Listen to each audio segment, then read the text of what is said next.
All right, so today we're looking at the conclusion of the Gospel of John. In some ways, we've seen the theoretical climax of the Gospel of John already, because the main theological points that I think John wants to score are scored during the Last Supper and the farewell discourses. That is, that the life, and particularly the death of Jesus, death and resurrection of Jesus, are a moment when the reality of who God is and what God wants of us is revealed in a definitive way, a definitive and an enticing way. And what we have in the Passion narrative and the resurrection stories is a reworking of traditions that are in some ways even more familiar than some of the things that we've seen in other parts of the gospel. But there are distinctive Johannine touches to all of this, some of them probably coming from John's theological perspective, some of them perhaps coming from historical reminiscence or oral tradition about details of the death and resurrection of Jesus. But either way, there are distinctive elements here in the last several chapters. As I've already indicated, we also have the issue of John 21, but I'll say a little bit more about that in a minute. So what I want to do tonight is to walk you through these chapters, focusing on or highlighting those things that are the distinctive Johannine contributions to the stories of the death and resurrection of Jesus. Okay. So the overview begins with the arrest and basic interrogation of Jesus in chapter 18. And a highlight there is a reminiscence of, we're going to see lots of reminiscences here, reminiscences of specific Johannine themes that are worked into the more traditional stories. And the story of Jesus's arrest is part of the tradition, all right, but his identification of himself with this expression evoking the divine name and the reaction of the crowds is something distinctive. Then there's an interrogation of Jesus by Pilate, where we have a play on inside and outside, and a play on kingship and truth. Truth is something we've heard about before, and we've had some allusions to kingship, and they're all interwoven here in a significant way. And then there's the crucifixion and the burial, and Jesus declaring on the cross that it is finished. But what's the it? And what does finished mean?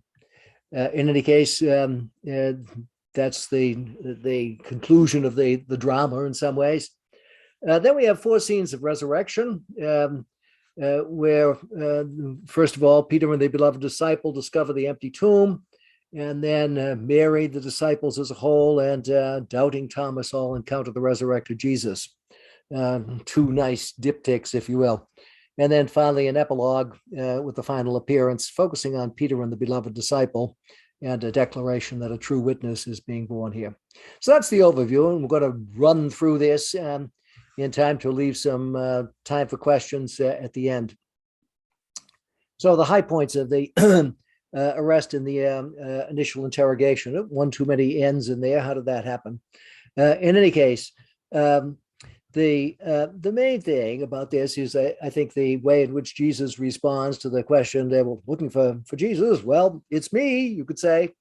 But when you say it's me, people don't fall to the ground. And that's what the arresting party does here. So we have a narrative way of recognizing the play that John has already made back there in chapter 8 on this simple verbal expression that now has become a way of expressing the relationship between Jesus and God the Father. There's also a nice little touch here that Jesus tells the arresting party to let the disciples go. In some ways, this is showing in a narrative way what John is saying is taking place theologically by the death of Jesus. Jesus is letting people go from the reign of sin and error. So what's happening here physically as the disciples get dismissed is happening at a more profound level as a result of the action of Jesus and his Father at this moment. No surprise here that things are operating at more than one level. They have done so throughout the gospel. Little detail, Peter cuts off the ear of one of the servants. We get a name for the servant. Is it that the sources of John, the oral tradition or whatever lies behind it, knows the name, or is this something that's created for narrative purpose? Malchus in any case, it comes from the Hebrew word melech, which is the word for king. And so for those who are sensitive to the etymologies that are at play here, and John is always playing with words, right? It's not insignificant that the ear of a king is cut off, because kingship is going to be part of the whole deal, as we've already indicated. So the next chunk, 1812 through 27, is another pair of diptychs, if you will. There are 4 scenes here. Jesus brought to Annas, the high priest, that year. Well, we'll have to talk about that. And then we have a scene of Peter in the garden. And then the high priest interrogates Jesus. And he's finally taken to Caiaphas, who is the high priest this year. And at that point, Peter denies Jesus again, and the cock crows, etc. So we can see some traditional stuff here, but also some curious stuff. The relationship between Annas and Caiaphas, the high priest that year, is an interesting one. It's a historical fact that Annas was in the office of high priest for a good long time, and then was succeeded by his son-in-law Caiaphas. And Annas, after his removal from the high priesthood by the Romans, probably continued to play an important role in the leadership of the Jewish people in Jerusalem. So he only appears in this gospel, and he seems to be the one who is interrogating Jesus when it says the high priest is doing so, because Jesus is not brought to the real high priest Caiaphas until the end of that episode. So this is another one of these cases where there's some reminiscence going on, or some factoid from history that's been incorporated here, however it gets here. That is that the relationships among the high priestly establishment were a complex family affair, and the fellow who was the real high priest, Caiaphas, also had someone looking over his shoulder, namely Annas. The story about Peter denying Jesus, of course, is familiar from the synoptics, so it's no great surprise that it's here with many of the same details, Peter warming himself over the fire, etc. Peter, of course, in all of these stories does not come off as the most ideal disciple, and John has had him in his crosshairs for some time, and there'll be two more episodes actually, where that will be the case before he's finally and definitively rehabilitated in chapter 21. So Jesus is interrogated by the priestly leadership and sent off to the Roman prefect, Pilate. And the scenes with Pilate are an interesting case of a structured balance where the structure is defined by interior and exterior spaces. Jesus is outside of the praetorium during some of these, and inside talking to Pilate personally in the other balance scenes. And that set of balances probably contributes to the focus on Pilate on the one side as someone who's interrogating Jesus about political matters, and the high priests and the leadership of the Jerusalem elite who are on the outside and resisting Jesus and calling for his death all the way along. In any case, outside the praetorium in the first episode in 1828 through 32, the narrator tells us that the leaders want to kill Jesus. They say they should be able to kill him, but they can't because the Romans forbid it. We had a conversation about that. Was that in this class or the other class I'm teaching not too long ago? That the Romans did exercise some control over exercise of capital punishment in subject areas, particularly in political affairs. In any case, on the inside, we have this dramatic conversation between Jesus and Pilate in 1833 and following, where the question on the table is Jesus a king? And that is the general political and legal framework that I think we probably have to keep in mind, that Jesus was probably indeed perceived by the Romans as a political threat. Whether or not he was himself, he was once he did his thing in the temple, and caused a ruckus, he was no doubt viewed as a troublemaker who probably had aspirations to upset the political apple cart. And then the question is this what his followers expect him to be, a king, Messiah? And Jesus tells us definitively here that his mission was this, to bear witness to the truth. He says to Pilate, you're the one who's using the word king. There may be kingship involved, but the kingship has nothing to do with the way in which the world works, the way in which you work. Whatever kingship I have has to do with stating the truth, a truth that will set one free. And that is an important message I think that the gospel wants to send. It's not new. Everything that we find here as distinctive elements of the passion narrative echo things that we have heard at some point during the gospel. And so the notion that the truth is liberating, and it's the truth that Jesus came to bring, both of these are combined here in this dialogue with Pilate. Pilate brings Jesus outside again in 1838, and the crowd say, give us Barabbas. The Barabbas story is part of the traditional accounts here. Nothing new. Again, the crowd's on the outside pushing for the death of Jesus, part of the way in which all of these balanced scenes are constructed. On the inside, we have Jesus being now mocked as king. Again, kingship is the leitmotif, if you will, of some of these inside stories. Here, being mocked as king by the Roman soldiers.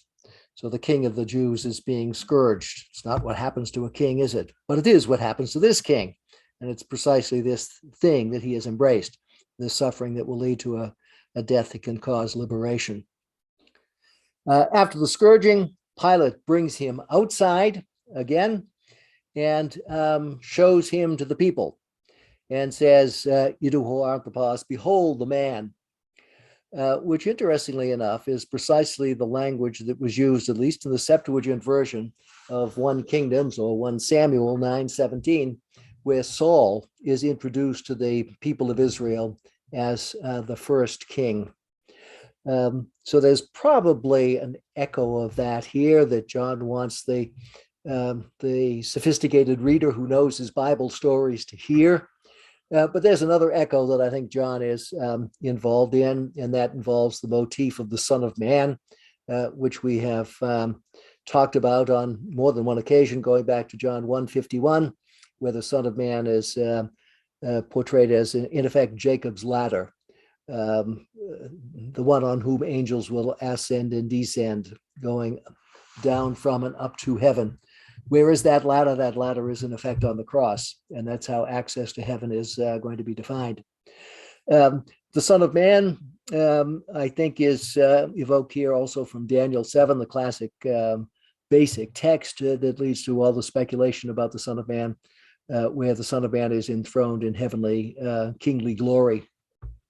And as John has told us time and time again, the crucifixion of Jesus is a moment of glorification. And how is it a moment of glorification? Precisely because it's the moment where the divine truth is being revealed. In any case, Pilate has asked the people to behold the man, to see Jesus for who he is. On the narrative level, he's showing people someone who has been tortured and saying, in effect, is this the guy you want to crucify?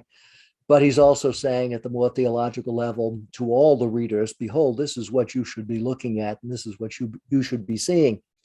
On the narrative level, then, when Pilate brings Jesus back inside, it seems that he has maybe seen a glimpse of the truth, because he seems to be a little reluctant to go forward with a crucifixion of Jesus, an execution of this fellow as if he were a simple political criminal.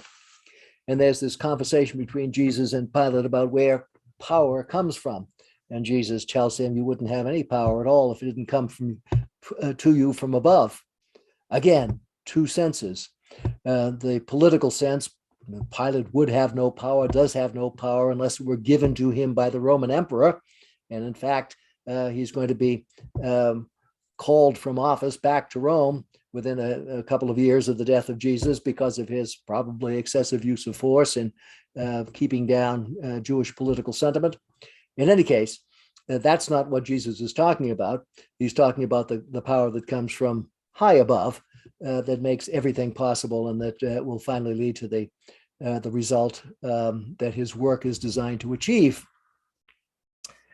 Pilate brings Jesus back out again to Gabbatha. We have another little detail here, probably coming to us from someone who knows some of the details of Jerusalem and its topology and its names.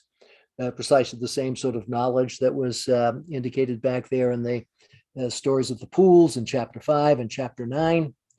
In any case, Jesus is condemned at Gabbatha, and the people all around him on the outside again, where they're pressing for his death, for we have no king but Caesar. So they're saying we are operating on the political level, and that's what counts. Jesus all along through this episode has been saying there's another level, and kingship needs to be understood in a different way. And my kingship needs to be understood in that way. The kingship of one who is giving himself and self-sacrifice for the good of others, thereby revealing the fact that God is love, and he who abides in love abides in God, and God in him. So the Pilate interrogation is a very important scene for reaffirming some central Johannine themes and driving home what has been the key theological point that John has been trying to make since chapter 13. At the crucifixion, we have the final instantiation of the dramatic irony of lifting up in this cruel physical way, being in effect the glorification. The titulus on the cross confirms that Jesus is a king. Pilate insists that what he's written, he has written, and that is going to stay, even if the high priests and the Pharisees want him to change it to, this is what Jesus said. No, Pilate puts it up there. And in putting it up there, he affirms the truth that Jesus has been preaching. He's a king, all right, but not a king in an ordinary political, physical way. It's true of all of the Passion narratives that prophecy is somehow fulfilled in them. The Psalms, in particular, Psalm 65, Psalm 22, play important roles in the Passion narratives of the Synoptic Gospels. And here we have the same thing going on with the citation of Psalm 22:19, for my garments they have cast lots. So nothing unusual here, but reaffirming the one notion of fulfillment. And there are several notions of fulfillment that come to play here in the crucifixion scene and are brought together at the moment when Jesus declares things done or fulfilled.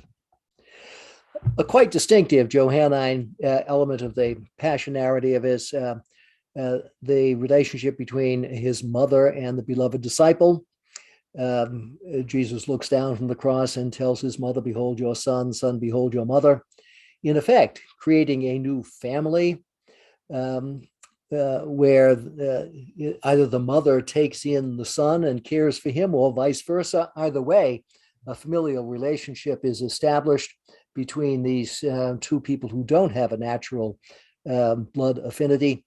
And in effect, Jesus is sowing the seed of the new family of God that will take place after his resurrection and after the spread of his message to others, brought together in this fellowship of near familial love. Jesus's final words are, I thirst, another citation of Psalm 22, verse 15. And then, unique to the fourth gospel, his statement at the very end, it is finished. It is finished in what way? The hour is over, the hour that began back there in chapter 13, verse 1. But also the work is completed, the work that Jesus had spoken about as early as chapter 4. They had one thing to do, what the Father had willed, and he has now completed that task. So the hour is over, the work is done, the sun can set.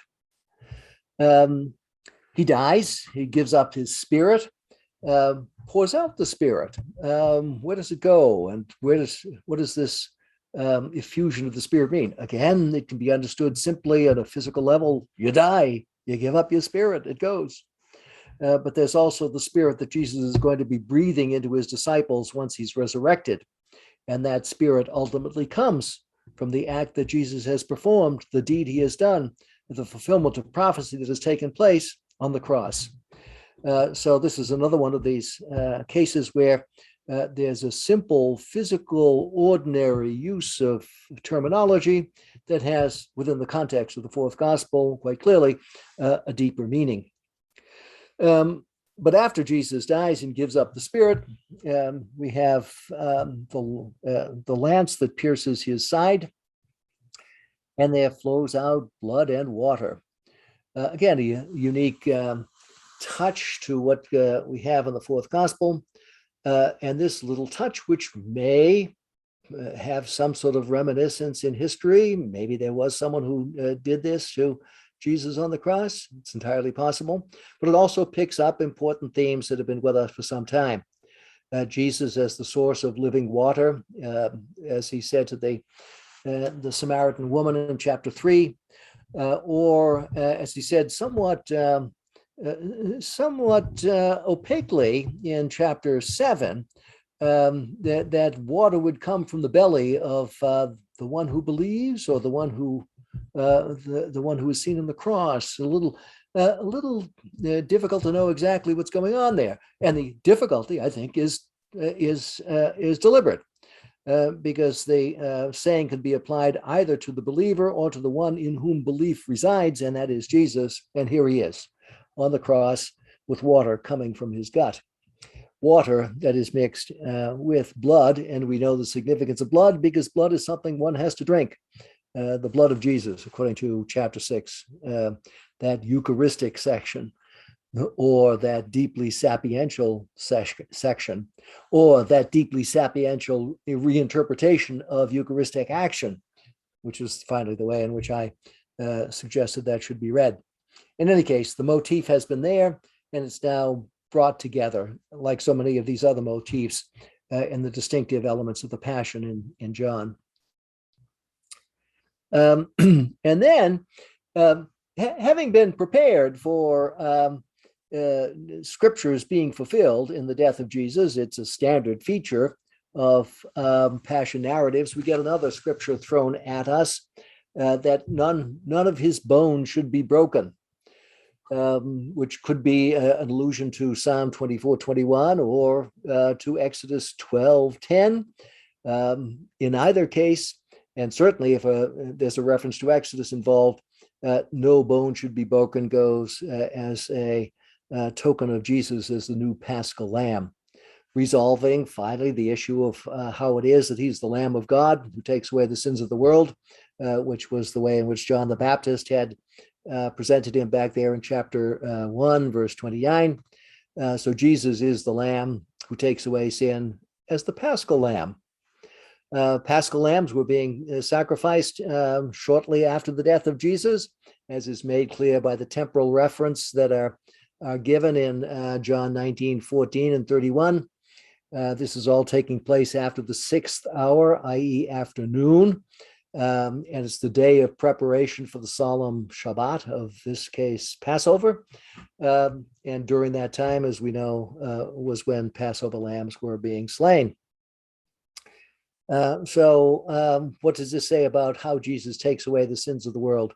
I think in the same way as we had back there in the Gethsemane scene, Jesus letting people go.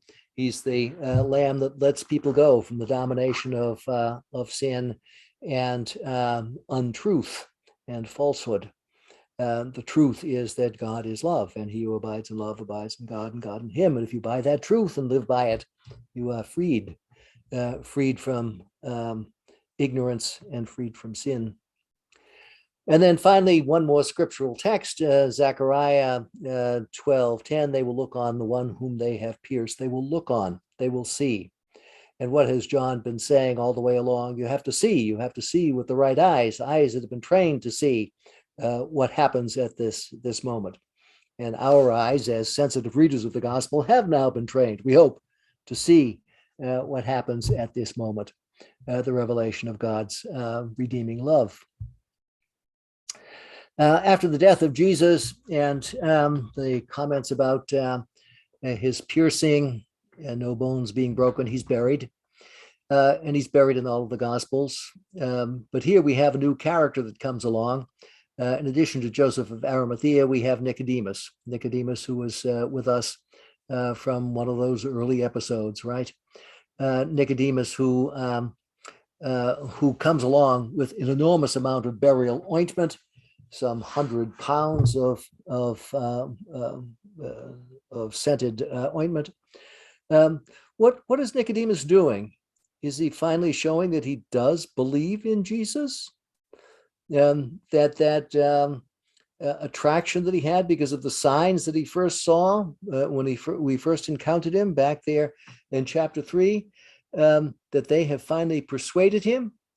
Or is he simply a good Pharisee who has pity on this poor guy who has been executed, and he's doing him a service of burial? If he's doing a service of burial, it's a really elaborate service of burial, burial fit for a king. Well, that seems to show that Nicodemus has some sort of inkling, some sort of acceptance of the claims of Jesus, but it's never made explicit. There remains ambiguity, but it's an ambiguity that undercuts the total negative comments that we find in so many places throughout the gospel about the Jews and the Jewish leadership. Even a leader among the Jews who has not come to explicit belief in Jesus can be brought to something like that belief. This is what this story, I think, is saying. So it's holding out an olive branch to reconciliation with those who've rejected Jesus in the past. So much for the crucifixion. We can then go to the triumph of Jesus's resurrection, where we have another 2 diptych scene, a nice collection of 4 sub-scenes that are related to each other as subsets. We have the empty tomb, first of all. And the empty tomb has been part of the tradition since Mark's gospel. Mark's gospel ended with the empty tomb, with the women going away saying nothing to anybody because they were afraid. An ending that led to an expansion with other stories about the appearances of Jesus. So much for Mark. But in any case, in all of the empty tomb stories, it's women who discover the tomb. And sure enough, it's women who have discovered the tomb here. But the first people who actually encounter the tomb and do so in some sort of significant way are the 2 disciples, Peter and the beloved disciple. So after they hear the report from Mary Magdalene that the tomb is empty, they do their foot race. And the beloved disciple gets there first, waits in deference to Peter until he gets there. Peter goes in, sees what's there in the empty tomb, goes out scratching his head. Peter the Rock is, as usual, kind of rocky, a little on the dense side. The beloved disciple goes in and sees the evidence of the sudarion, the kerchief or handkerchief that was around the head of Jesus, which is exactly the same word that was used back in the resurrection of Lazarus for one of the grave cloths there. The beloved disciple, in any case, goes in, sees that, and believes. What does he believe? Doesn't say exactly, but he comes to believe, being one step ahead of Peter, as he is throughout the text. They go off then, and Mary Magdalene is left the tomb. And here we have perhaps one of the most dramatic encounters of Jesus with someone after his resurrection, reported in the New Testament. Mary is there and weeping and sad, and Jesus, apparently the gardener, looking like the gardener with a nice hat or something, calls Mary by name. And when he does so, Mary knows who he is and perhaps who she is. In any case, this calling by name evokes chapter 10 and the story of the shepherd and his sheep. The shepherd knows his sheep and calls them by name, it said. Once again, an important theme about the intimacy of relationship between Jesus and those who follow him, articulated first with the image of the shepherd and the sheep, is brought to bear again here in the relationship between Jesus and Mary. Mary reaches out to touch Jesus. It would appear. Does she actually get to do so? In any case, Jesus says, the Latin translation is usually used for this scene, noli me tangere, don't be touching me. Whether this is preventing her from getting there or whether she's actually got there to do it is a matter that's debated. But in any case, why the prohibition on touching? Is Jesus saying, you're not worthy to touch me, sinner that you are? You're not worthy to touch me because you're a woman? Or you shouldn't be touching me because you have other business to do. Go and tell my disciples that I have risen from the dead. I think it's the latter, as a matter of fact. But we'll look at that in the artistic tradition in a moment, because that's an interesting point. Jesus says he's going to the Father, but will be coming back. And he comes back very shortly, appearing to the disciples in chapter 20, verses 19 through 23. And this scene where there's food on the table evokes the scene in Luke chapter 24, where there's also food on the table. And some of the elements of the scene are taken out and built into the next scene that the evangelist creates, doing the same sort of move that he made in other cases where he's taken apart materials from the tradition and built them into new stories. In any case, Jesus breathes the Spirit onto the disciples and gives them the power to deal with sin, which is what has happened in the outpouring of divine love. This then leads to the final episode of an appearance in this part of the gospel before we get to the epilogue, with doubting Thomas, who wants to, like Mary, touch, and Jesus invites him to touch. Does he do so? Interesting question. He finally, when he sees Jesus and the wounds in his side that Jesus invites him to probe, he confesses Jesus as my Lord and my God, using the two divine names that we have in the Greek form of the Bible and the Septuagint, the Greek being Kyrios and Theos, which are used to translate Yahweh and Elohim, the two divine names in the Hebrew Bible. So Thomas confesses what the gospel has been suggesting all along, that is, that Jesus is one with the Father in some significant way, and he who sees Jesus sees the Father. There may be, as in so many other cases, yet another twist if John is really playing on the conventions about the divine name and knows something like Philo. Remember, we talked about how Philo is someone who is into name theology and worries about the revelation of the divine name, and says the real divine name of God is the one who is. Well, it may be that something similar is going on here, because in Philo, Kurios and Theos, Lord and God, are names of the powers that manifest the presence of God, but not God's self. And so it may be that if John is framing the encounter of Jesus and Thomas within that kind of Philonic framework, Thomas makes it, but maybe not to the highest grade of enlightenment. If he did make it to the highest grade of enlightenment, he would see that Jesus is, in fact, I am, identical with the Father in some significant way. But he gets very close enough for government work. And in doing so, he raises the issue of, is seeing believing? And throughout the gospel, we've seen the play on seeing, and how just seeing the signs isn't enough. You have to see the signs with the proper understanding to understand what their significance is if you're going to really see them. Seeing physically is not enough. When you have the blind man cured from his blindness that he had from the cradle, as contrasted with the blindness that the Pharisees have even now when they see physically. So physical sight is not enough. It's the insight of seeing with the eyes of the mind and with an open heart to see God's presence and God's love poured out. That's what you really have to see. So this last little play on seeing and believing in the interaction between Jesus and Thomas raises that theme again, the theme of how does one see and how can one see better as one is called upon to do by this gospel. A brief excursus on some of the artistic representations of at least one of these scenes, the Mary Magdalene scene. We could do a similar thing with the Doubting Thomas scene.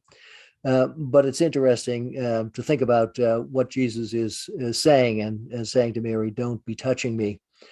Here we have Fra Angelico in a rather simple way. Jesus is moving fast. Mary is maybe holding him back a little bit, or would be if she touched him. There's nothing very, nothing sexual about this.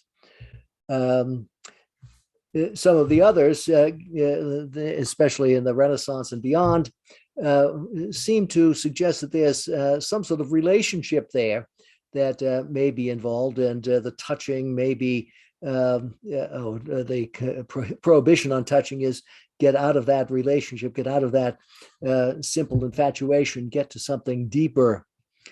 Or you could read this painting that way by Bronzino. Or you could see Mary as being a little aggressive and Jesus saying, please don't dare touch me. You don't want to be touching me. You shouldn't be touching me. And this one here by Titian, I think, carries that notion with it. Ooh, you shouldn't be touching me. You're, insulting my purity or something. As opposed to Rubens, where it's almost the case that Jesus is inviting Mary to touch him. To see his flesh and to understand the resurrected flesh and the importance thereof, which gets a little closer, perhaps, to the way I read this episode as saying to Mary, don't waste your time reaching out to me. What you have is a job to do. Go do it and tell the apostles what they need to know. Another representation of this scene, the Rembrandt painting, focuses on the interaction of Jesus and Mary when Jesus calls her by name and she recognizes him. And as the light behind Jesus suggests, light is dawning when she comes to that recognition. Many portraits of these scenes in John pick out one or another reading of the interaction between the characters, which is ambiguous on the surface, and I think you need to probe it a little bit to see what John is trying to get or trying to convey. So that brings us to the epilogue, John 21, and the final appearances. Jesus showing up at the Sea of Galilee for a little fish fry, which is very similar to the call scene in Luke 5. And once again, we have the beloved disciple and Peter. And again, Peter needs the beloved disciple to tell him what's going on. The leader of the post-resurrection church needs someone who's even closer to Jesus to teach him what it's all about. Is, I think, one of the things that the evangelist has been saying all the way along, a little bit of a critique of what is emerging as the hierarchical leadership of the church by the end of the first, beginning of the second century. There's the large catch of fish, 153 of them, which has probably generated at least 153 different theories about what the number means as people play with gematria. That is, reading numbers as signifying letters that point to a meaning. And maybe so, but if so, John is playing with us here. I don't think he has any specific thing that he wants us to infer from the 153. Just a lot of fish, like the 100 liters of nard that Nicodemus brings to the burial.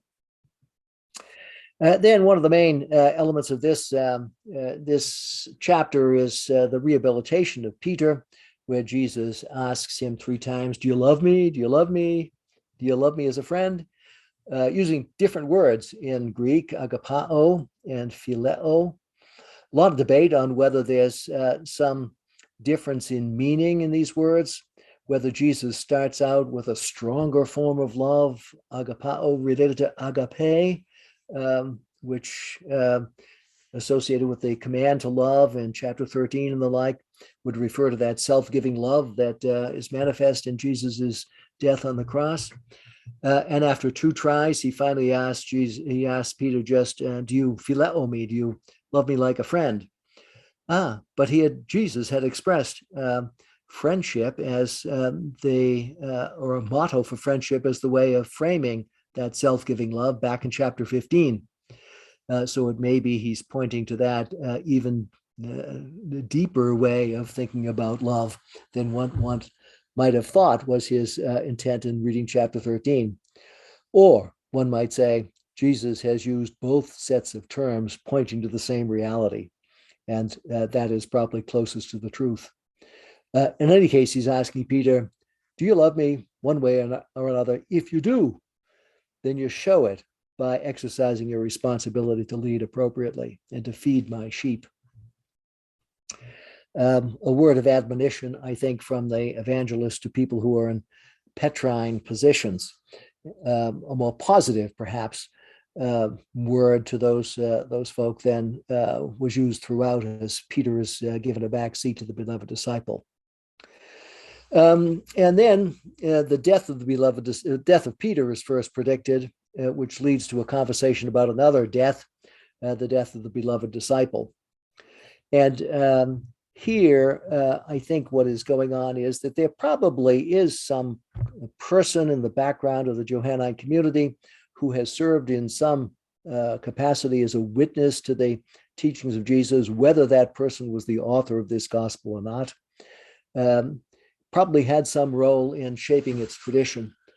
And it could well be that some people applied to that person the saying that is recorded in Mark 9:1, there's some standing here who will not taste death until they see the kingdom of God coming in power, and understood that to mean that that person would be around until Jesus came again. If that person died, then people who held that belief about that saying are in kind of a quandary.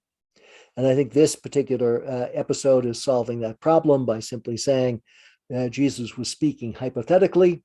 If he wanted the beloved disciple or anybody else to remain, then it would be fine and it wouldn't be anybody else's business. But it's not what his final intent was. So in any case, this little episode, I think, is resolving an issue that was on the table with some of the folk to whom this gospel was addressed. And finally, it affirms that what we have here is the tale of a true witness, raising the issue of where you encounter that witness and the like, and that we've discussed before. And we've seen in the story tonight where that witness makes the claim, where the really true witness makes the claim about his testimony, and that is Jesus before Pilate, where he says that that's what I came to do, to bear witness to the truth.